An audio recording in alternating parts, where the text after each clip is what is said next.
এবং হরিয়ানাতে সরকারি টাকা তছরূপের যে ঘটনা উঠে এসেছে আপনার আইডিএফসি ফার্স্ট ব্যাংকের মাধ্যমে, তার বিষয়ে আমি জানি না ঠিক আপনারা সবাই জানেন কিনা, তবে এই ভিডিওর মাধ্যমে ছোট্ট করে আমি আপনাদেরকে জানানোর চেষ্টা করছি যে এক্স্যাক্টলি ঘটনাটা কি হয়েছে। তিনটে নাম বলছি। প্রথম নাম হচ্ছে আইডিএফসি ব্যাংক, দ্বিতীয় নাম হচ্ছে বিক্রম ওয়াদা, তারপরে হচ্ছে আপনার রিভব ঋষি। বিক্রম ওয়াদা 0 থেকে একদম চাঁদ পর্যন্ত ওঠা একজন লোক, যে 1500 টাকায় কোনো একটা হোটেলের কেয়ারটেকারের কাজে যোগ দিয়েছিল, আজকে কোটি কোটি টাকার মালিক, বিল্ডিং এর ব্যবসা করেন। তারপর হচ্ছে রিভব ঋষি, যে আইডিএফসি ফার্স্ট ব্যাংকের ব্রাঞ্চ ম্যানেজার। আইডিএফসি ব্যাংকের ব্রাঞ্চ ম্যানেজার বিভিন্ন সরকারি দপ্তরের অ্যাকাউন্টগুলো আইডিএফসি তে নিয়ে আসে এবং সে ফেক ফিক্সড ডিপোজিট করে ওই ডিপার্টমেন্টের অফিসারদের হাতে ধরিয়ে দেয়। তারপর এই টাকাগুলোকে ট্রান্সফার করে দেওয়া হয় সেই বিক্রম ওয়াদার অ্যাকাউন্টে, বিক্রম ওয়াদার বিভিন্ন অ্যাকাউন্টে, বিভিন্ন প্রাইভেট লিমিটেড অ্যাকাউন্টে, ওর বিভিন্ন বিল্ডার্সের নামে ট্রান্সফার করে নেওয়া হয়। তারপর ধীরে ধীরে বিভিন্ন ডিপার্টমেন্টগুলো যখন টাকার প্রয়োজন করে ফিক্সড ডিপোজিট ভাঙতে যায়, গিয়ে দেখে যে টাকা নেই।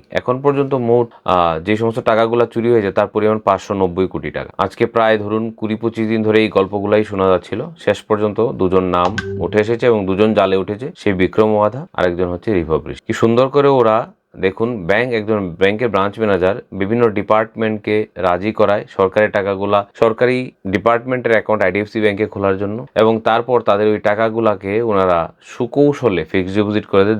আদৌ ফিক্সড ডিপোজিট কখনো হয়নি, সিস্টেমে ওই ফিক্সড ডিপোজিট কিছুই ছিল না, ফ্রড, ফেক ডকুমেন্ট। কারণ ফিক্সড ডিপোজিট তো আর যে কেউ মোবাইলে ইউপিআই দিয়ে চেক করতে পারবে না, ব্রাঞ্চ ছাড়া কোথাও চেক করার কোনো ব্যবস্থা নেই। তো ফেক এবং ফ্রড পেপারস ধরিয়ে দেওয়া হয় ডিপার্টমেন্টের অফিসারদেরকে, তারপর সেই টাকাগুলো বিক্রম ওয়াদাকে ট্রান্সফার করে দেওয়া হয় বিজনেস করার জন্য। জানি না ওদের মাথায় কি ঘুরছিল, কিন্তু সেই বিক্রম ওয়াদার অ্যাকাউন্টে 2400 এরকম ট্রানজাকশন পাওয়া গেছে বড় বড়, যেগুলো সন্দেহজনক, এবং তারা দুজনই এখন জালে। এটি হচ্ছে আমাদের ভারতের বর্তমান কন্ডিশন ব্যাংকিং এ, যেখানে বড় বড় ব্যাংক অফিসাররা এই 500-700 কোটি টাকা চুরির সাথে যুক্ত আছে। জানি না, হয়তো ওরাও যদি সময় পেত তাহলে ইংল্যান্ডে চলে যেত। 500 কোটি 100 কোটি টাকা দিলে ইংল্যান্ডে গিয়ে বসবাস আরামসে করা যায়। 100 বা 1000 কোটি হবে, হয়তো তারা আরো কিছু টাকার প্রয়োজন ছিল। 1000 কোটি টাকা মেবি ইংল্যান্ডে দিলে সেইখানে চোর চামার সবাই থাকতে পারে, যেরকমটা এখন কিংফিশারের মালিক থাকে। তো এই অবস্থায় আমাদের মনে হয়, মানে আমরা ভারতীয়রা কিভাবে কোথায় ব্যাংকিং এর উপর কতদূর পর্যন্ত ভরসা রাখতে পারবো, বা কিভাবে সিস্টেম চলবে উপরওয়ালাই জানে। তবে আপাতত এই মুহূর্ত পর্যন্ত আপনারা আপডেটেড রাখুন